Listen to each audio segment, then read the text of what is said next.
What's going on, everybody? Welcome to the Dynasty Recall podcast. I'm joined here with my co-host from the Fantasy Frontline, AJ. How you doing, brother? Doing good. How about you, Tim? And yeah, y'all are going to be seeing a lot more of me around here because this is my first episode on the Dynasty Recall. Hopefully here to stay. And yeah, you're going to hear a lot from me and Tim all year round because that's what Dynasty is. It's a 24/7, 365-day event. Yeah, you stole my thunder there, man. I was gonna announce the merger real quick, but Announce your version. no. Announce your version still. All I said was that I'm joining, but if you have more to say, feel free to add on. The Dynasty Recall and the Fantasy Frontline are doing somewhat of a merger.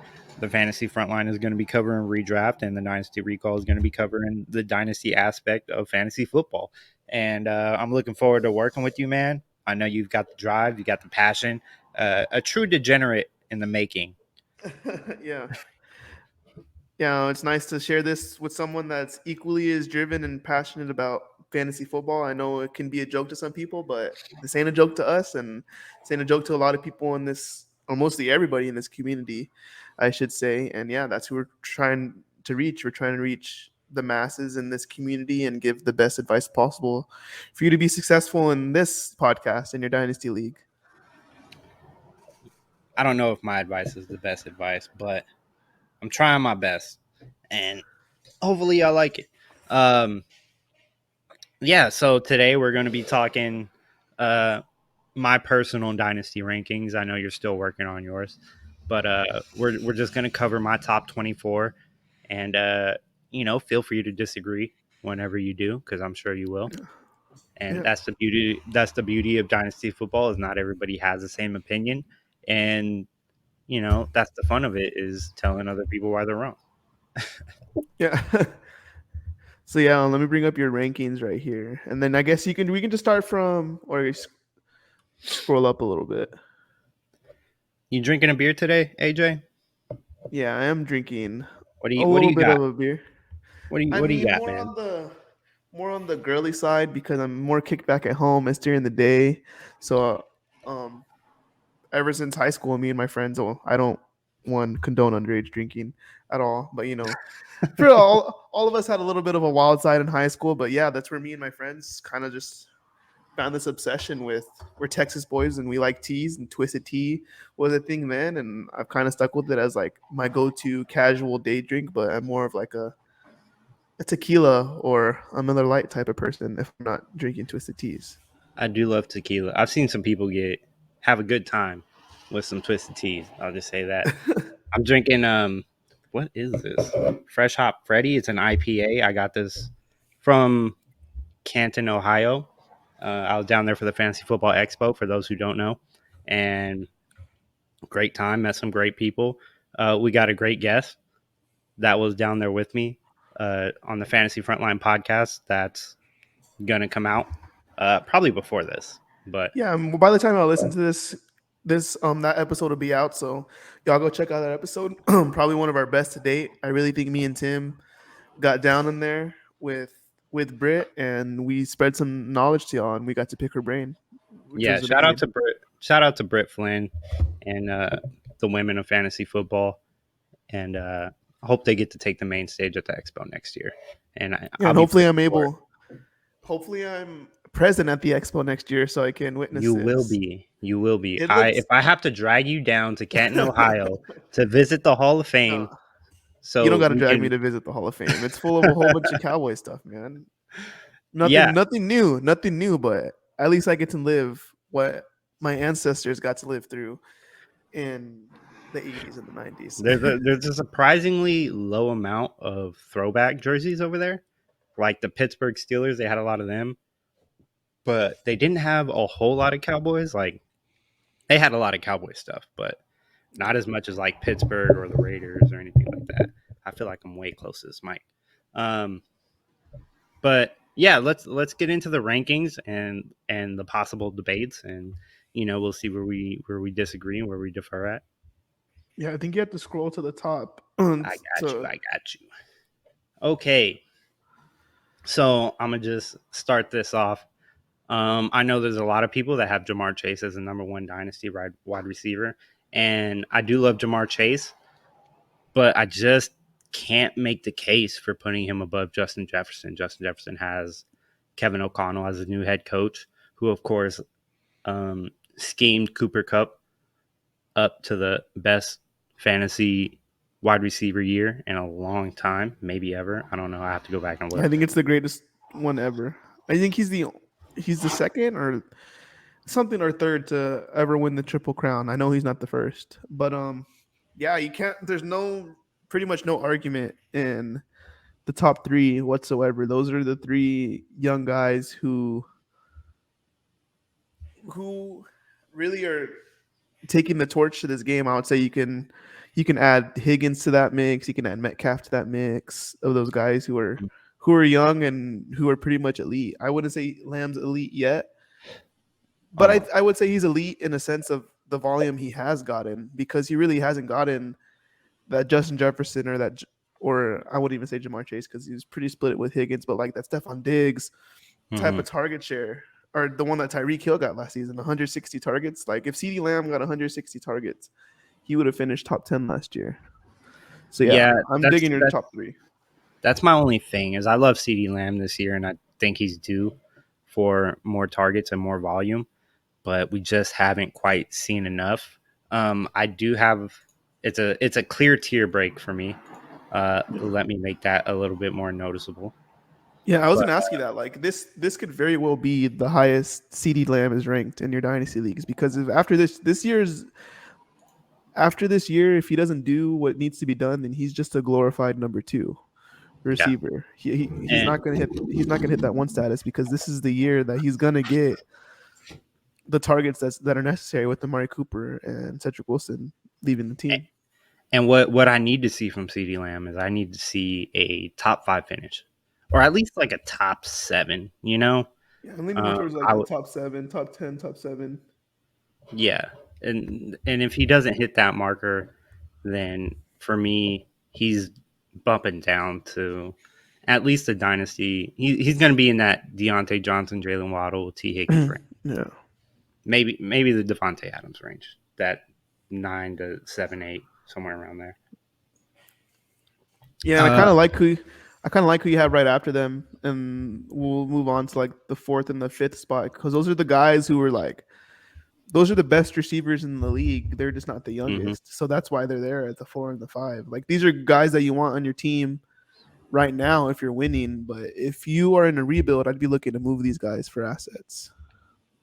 Yeah, if you are not in contention to win the league, I think you're not going to get much more for Cooper Kupp or Stephon Diggs. Kupp you're moving for sure. Kupp you move for sure. Diggs, he has like, after this year, he has like 1-2 years like this max. Yeah. But Diggs does have the contract. He does have the security. And we know for a fact that offense will flow through Stephon Diggs. So he's going to get his 160 targets like he has the last 2 years since he came to Buffalo. And he's going to put up a wide receiver 1 season. These are facts. These are fact. This is a factual thing that's going to happen, and barring injury. I want to say, to me, Diggs going to Buffalo was one of the more mutually benefiting tandems ever in the history of the sport, because Josh Allen, there's so many question marks around him until Diggs got there. And I wouldn't say he made him into the quarterback that he is today, but I know he played a pretty integral part in that. And Diggs too, like he wasn't at the status he is now as a receiver whatsoever, maybe a wide receiver 2 at best. So I just think this is probably one of the more mutually benefiting tandems to join one another in the history of the league, fantasy-wise. Yeah, that trade definitely worked out for both parties, considering Minnesota got the number 1 wide receiver in Dynasty in Justin Jefferson. Moving on to number 6, we got A.J. Brown. Any issues there? No, but just because he's like after, like I could make an argument that he could be there at the 4 spot, and Cooper Kupp and Diggs are 5 and 6 because he's young.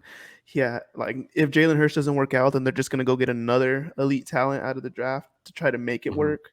So yeah, I'm kind of in on AJ Brown in Dynasty. Maybe yeah, I'm okay with AJ Brown there.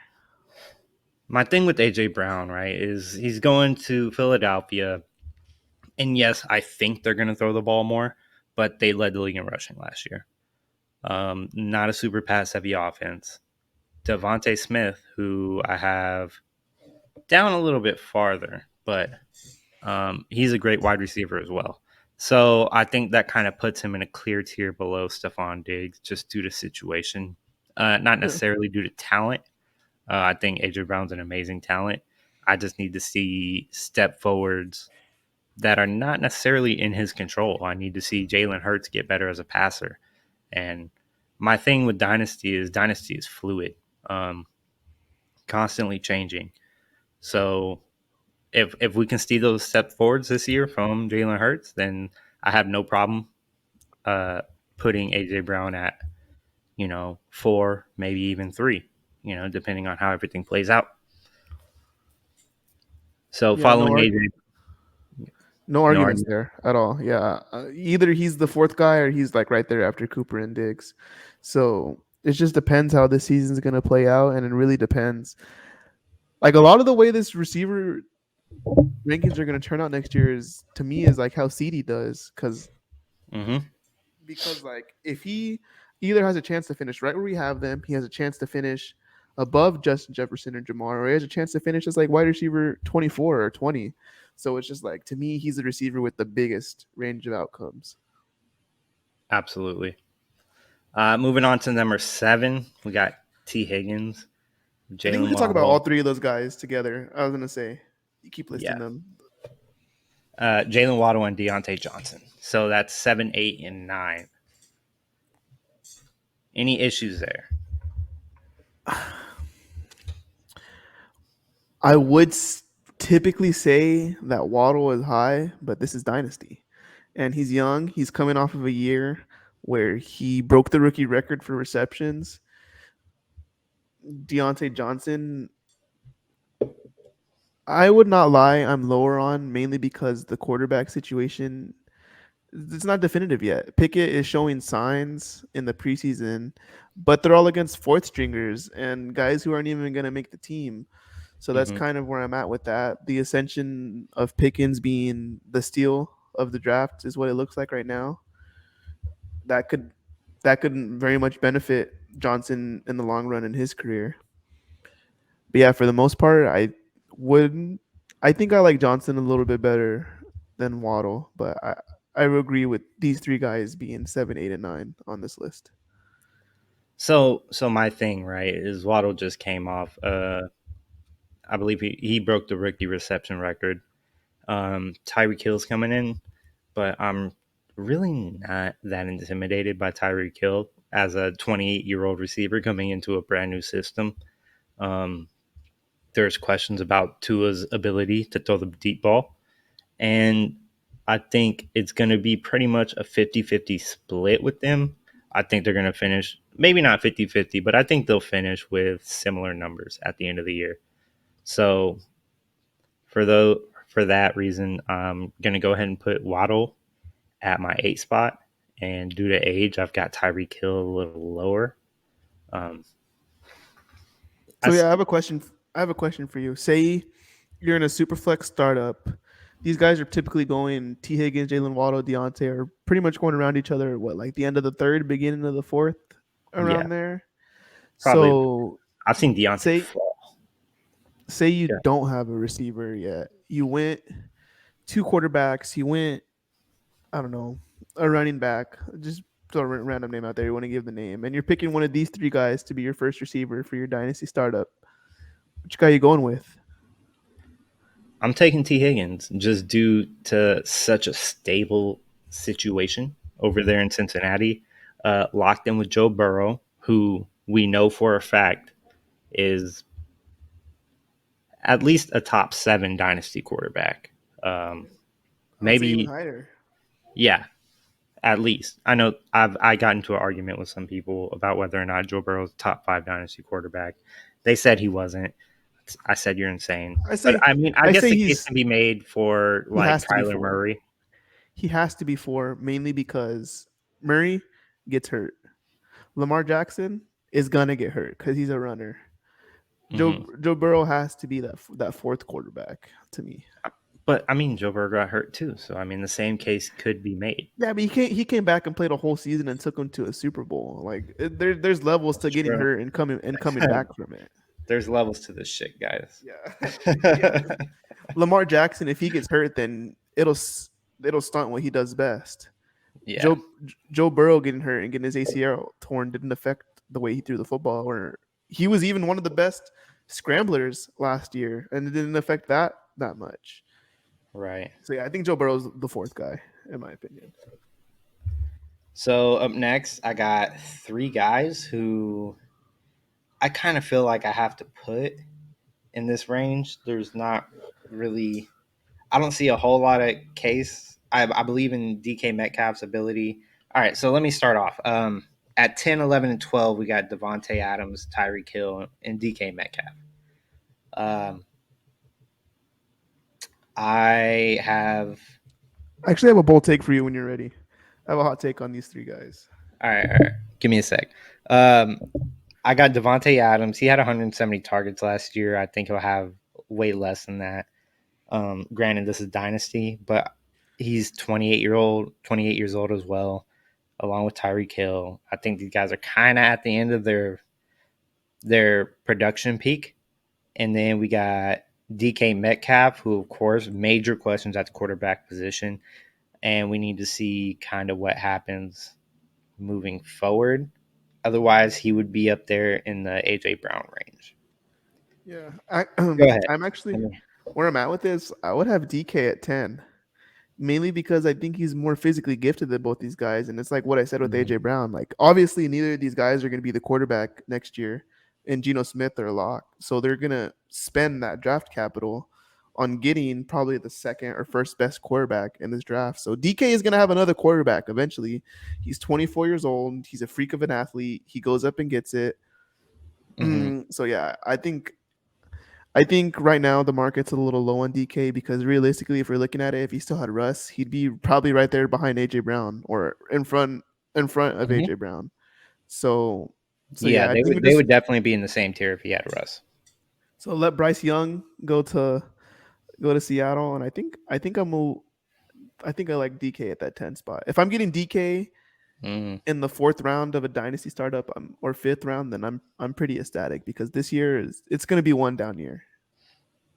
Yeah, yeah, I'm with you. I'm just waiting to see what they do, and from there, I'm prepared to move DK up. So once that happens, then I'm fully on board with it. I don't want to spend too much time on this tier. It's really not my favorite tier. Along with I kind of get Debo.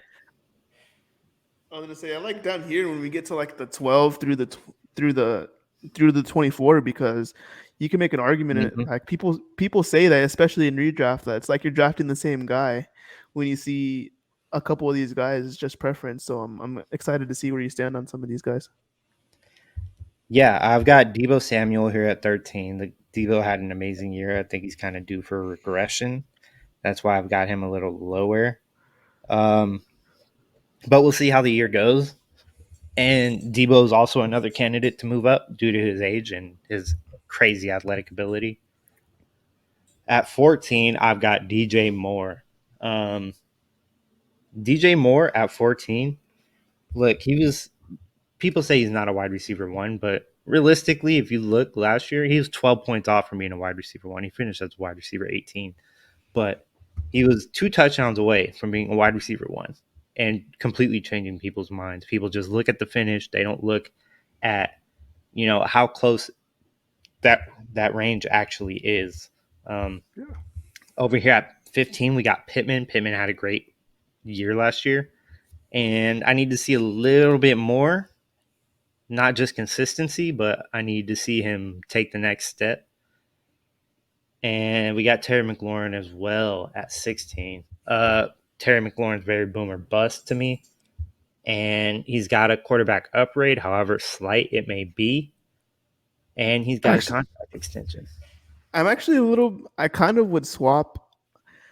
I don't know who I'd swap with because I like the guys above him, but I really think Terry deserves to be higher than that because it's like DK. Like all he's waiting on is a quarterback. Like if you're asking me if Terry McLaurin's like NFL related, like if he's a top 10 NFL receiver, I'd say yes because the way Mm-hmm. he goes up and gets it, the quarterback play he's had, like the fact that he basically came out of nowhere and he's been who he's been with Taylor Heineke, Ryan Fitzpatrick, whoever behind center. I think that having Carson Wentz, even though it's not a huge upgrade, it's going to be an upgrade to Terry McLaurin's production, and I think that's going to be evident this season.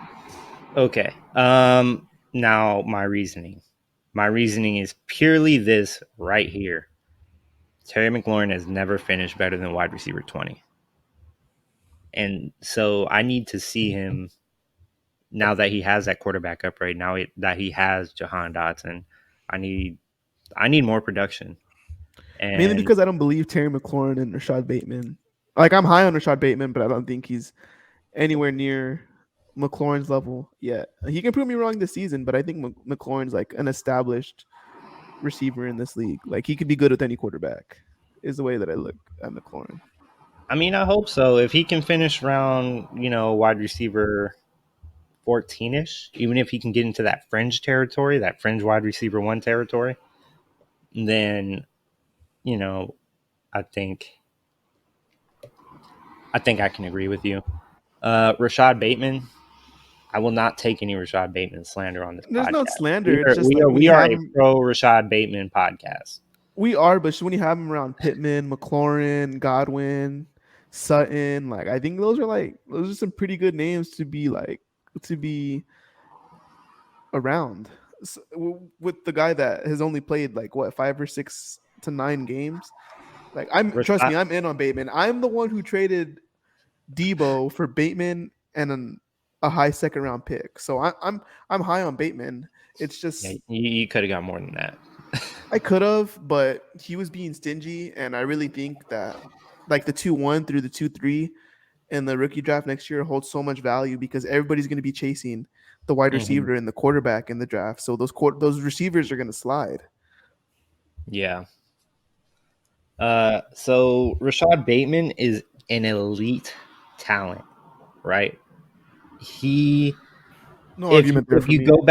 go back and look at his tape, the talent is there 100%. He might not be in as good of a situation, but he is a rookie. We have yet to see him play, but I still firmly have him in that mid wide receiver 2 territory until um, we see him play. And I want to move him up, but I just don't see that. I think It's just scary I because have. it seems like the Ravens are going to take that approach that they took 2 years ago or 3 years ago, and instead of the one that they took last year. Mhm. So I think And they're going to go back to their roots and running the football a lot more. it's a possibility, but given what they showed us last year, they can throw the ball and they can do it fairly good. Um, so give me Rashad Bateman over Hollywood Brown right now. Hollywood Brown is competing with uh, Deandre Hopkins, one of the best. I say he's the best, but one of the best receivers of the last decade or so. What did Twitter say about that? What did Twitter It say doesn't about matter what Twitter says. that? Twitter doesn't know what they're talking about. It doesn't matter what you think, bro. We need to start getting drops for this. Uh, that would be fun. But yeah, no Rashad Bateman slander for me is just if I'm on the clock and you're making me pick between like Bateman or McLaurin, then I'm probably gonna lean towards McLaurin, Hmm. ever so slightly. But So actually, I think we spent enough time on Rashad Bateman because I like who you have after Rashad Bateman, who I think could you could even make the case to swap him with Bateman, with McLaurin, with Pitman, with DJ Moore because he could have that type of season with Nuke being out, and then with yeah. Nuke being older, he could also be taking over that wide receiver one role in the Hmm. future, especially since we're all talking about all this rapport that all these quarterbacks have with their running backs and receivers in college, but I think none is heavier than the one that Kyler had with Brown. Like they're legitimate real life best friends. So, and I think that's going to translate well to the football field. And if he's playing in that Christian Kirk role, I think he's gonna murder it. Yeah, agreed. We'll kind of see how that situation plays out. I love Hollywood. So I got Hollywood at 18, and for me, it's kind of a clear cut tier break after that. Um, Give me Hollywood over Cortland Sutton, over Chris Godwin, over Jerry Jeudy. I know there's a lot of hype around Cortland Sutton, so I may catch some heat, but people, I mean, Cortland Sutton has yet to really prove himself in the NFL. I think he had one good year, The and one I forgot you whose know, quarterback was that year. I think they might have been bad, and Cortland Sutton was that one good spot that season. and he had a wide receiver 19 finish. Other than that, he's finished as wide receiver 48. He got hurt in 2020 and 2021. He finished as wide receiver 44. So So until we see a little bit more, which obviously I think he's got a high ceiling with Russ coming over, but for now, I've got him and Jerry Jeudy kind of right there at that 2021 spot. So, I mean, you have two receivers from that's like a low hanging fruit right there. Like, of course, you're going to rank them back to back. Like, I want to see you put some Mhm. space between those guys. You know what I mean? But Well, there is no space there for no, me. it's They just yeah, are. it's just especially with Tim Patrick. Like before, when Tim Patrick was there, like to me Sutton was higher than Judy. But now that Mhm. Tim Patrick is gone, which forces Judy to play in three wide receiver sets. Which means he's gonna need to become a better blocker. He's gonna need to be. I guess he doesn't really need to fill that Tim Patrick role, but it would be nice if he gained a couple pounds in the weight room and got a little stronger when he's able to go up and get it a little better. So I think just off of the age, off of what kind of prospect each of them were coming out of college, like I was beating the Sutton drum all off season until Tim Patrick went down, and I said it's Jerry Jeudy time because he's with Russ Yeah. in all the quarterback meetings. Russ literally went to Jerry Jeudy. He's the host of the Yahoo Fantasy podcast. I don't know his exact name. I'll get back to you on that later. But he was at the Broncos training camp, and Russell Wilson literally made it that he was aware that him and Jerry Jeudy need to work. Like they need to work. Like Do there's you no know why that option is? because Because Jerry Judy's a better receiver. he's a better receiver. And who are they giving? They're they're paying Russell Wilson all that money, and Jerry Jeudy is more talented. So Russell Wilson understands that this needs to work. As a matter of fact, as we speak, Yeah, I think Jerry Jeudy deserves to be a spot higher than Sutton. so A, and then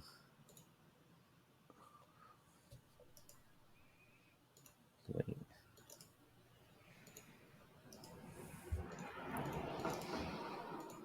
Yeah, I gotta change that. I would actually even appreciate it if you put Mike Williams in the 21 and Sutton in the 22, mainly because I think he has to take a step forward. Unless Palmer does, unless Palmer's that guy that takes a step forward and it's not Mike I Williams, think but he will. I he mean, I think they're both gonna take step forwards. Like I love Josh Palmer this year, but I do think he's gonna eat into that Mike Williams workload a little bit. And Keenan Allen is gonna be the wide receiver one over there. He's just older, which is why I got Mike Williams ahead of him. Plus, Mike Williams has question marks about health. He gets hurt often. And last year was his first time finishing better than wide receiver 32. So give me one more year of sustained production, and I will happily move Mike Williams up into that, it's just Hollywood hard to give him realm. one more year because he is 27. It's not like he's 27 at the same time, so it's hard to like this needs to be the year where he takes over and Keenan Allen's going to catch the ball more than him and be more consistent than him, but Mike Williams needs to produce more big plays if he's going to be the leading head of this offense because Herbert, this is only going to be his third year, which means Herbert's going to be elite for 5 to 10 more seasons. So which Yeah. means Herbert's going to have a better wide receiver than Mike Williams one day. So Williams needs to make the most out of young Herbert. And Yep. to me, that has to be this next year. Mm-hmm. Well, I mean, I'm not scared to put, a 28-year-old in the middle of my rankings. You know, I Yeah. got No, for sure. I got Cooper Devonte Cup's 4 Adams and he's at 10, 30. you know what I mean? Like, Yeah, exactly. yeah. So give me one more year and we'll see how he produces, because I don't think, the case could be made that Mike Williams could regret. It's not like he's had bad quarterbacks. He's had Phillip Rivers, you Yeah. know. Yeah, but So he was hurt when it mattered the most when he had Rivers. So I feel like he couldn't really see his full potential. Last year when dude, he started hot, I was like, this is Mike Williams. Like we're finally seeing Mike Williams. And then he was slow again, and then towards the end of the year he caught fire again, and that's fine with me because where I take Mike Williams the most anyways is in best ball formats. I have him one share of him in a dynasty league, but I only take Mike Williams in best ball because that's where I'm most comfortable taking him at this point in his career. in his last 4 years, he's missed one, or I'm sorry, yeah, 1, 2, 3. He's missed 3 games in the last 4 years. He's always kind of nicked up. He's one of those players. He plays through injury. I want You to always research how many quarters he's missed because like right, missing games can be deceiving. Is like how many games did he go out there and then he missed the second half of? yeah, and I don't know. It's hard for me to move him higher than he is right now. Um, Obviously, he has wide receiver one potential. And he finishes wide receiver 12 last year. He has that potential, but let me see it one more time. Yeah, And then we then get to rounding, your last guy you have in the 24, which rounding out, I got Keenan Allen at 23 and Mike Evans at 24. it's kind of interesting because I kind of felt like I you had Godwin a little low, but it's like there's not going to be any more Brady after this. Yep. So it's like who's going to be the quarterback in Tampa? And who's to say like Mike after this, Mike Evans is like, I'm that guy. I've had 10 straight 1,000-yard receivers. Move me to a place that wants to win a Super Bowl right now. Mm-hmm. Because I feel like that's how I want to contribute. I'm tired. Before Brady was there, he played for 6 years, 7 years, being the guy, being the eye candy of the team, and that's all he was. I'm pretty sure like after Brady's gone, he got a taste of a championship. He's going to want to chase that somewhere else. Yeah, Chris Godwin coming off the ACL surgery. I'm a little hesitant to move him up, but we all know Chris Godwin has crazy talent. The dude's good. Mike Evans, all he does is produce. Like that's all he does. It's hard for me to put anybody else above him because I think Mike Evans still has at least 2 more years, and I'm comfortable taking him around that wide receiver 24 range. But that is about it. I'll give you a sneak peek at my other rankings. I still have some adjustments to make, but Yeah, we'll be well adjusted because I'm pretty sure when we come back, we can do 24 through 48. yeah, I just wanted to do a quick episode real quick for the guys and introduce my new co-host, and just keep the content coming, and let them know we're still alive over here. But that's it for today, guys. Thank you for stopping by. Thank you for coming on, AJ. And like I said, it's going to be great working with you, man. And I know we're going to do great things. You got the passion and the drive to take us to new heights. Yeah, for sure, man. And for everybody listening, check out the podcast that we just did with Britt Flynn. I really think y'all are going to enjoy all that. Even if you're a Dynasty listener, I think this can relate in more ways than just redraft. It's an episode about guys to avoid at ADP in the early rounds. And yeah, keep fucking with me and Tim. This is gonna grow. It's inevitable. We're gonna put in the work. We're gonna keep growing. There's gonna be new content every week. So yeah, just keep a lookout for us. Yeah, we got to create new banners for the Dynasty Recall. Yeah, We got our fantasy frontline banners up, yeah. but I'll get go on ahead that. and I'll get follow. on that soon. Go ahead and follow the podcast page on Twitter if y'all aren't yet. Which, if you're not, you're messing up. At Recall Dynasty. Follow the fantasy frontline at frontline_FF. Follow AJ at FFT_AJ. And follow me All of our if you plugs guys are are not. at the bottom if you're watching this on YouTube. But yeah, follow Tim. follow everybody. Follow us. Shout out. I would like to start doing some listener questions. So if anybody's listening, you got some questions you want read out on the show, we'll kindly answer those and read them out for the people. And thanks for stopping by. It's been Yeah. fun. Let me say one last thing. To leave a question for the show, leave a review and leave a question. Leave a comment on YouTube. Leave a question. DM me and Tim on Twitter. DM our. We can DM our personal Twitters or the podcast Twitter. You can add us on your feed. Any way you want to leave a question, we'll get to it. I promise. Yeah, and don't forget to leave that like, rate, review anywhere you're listening to this. Uh, thanks for stopping by, everybody. It's been fun. Peace. Peace.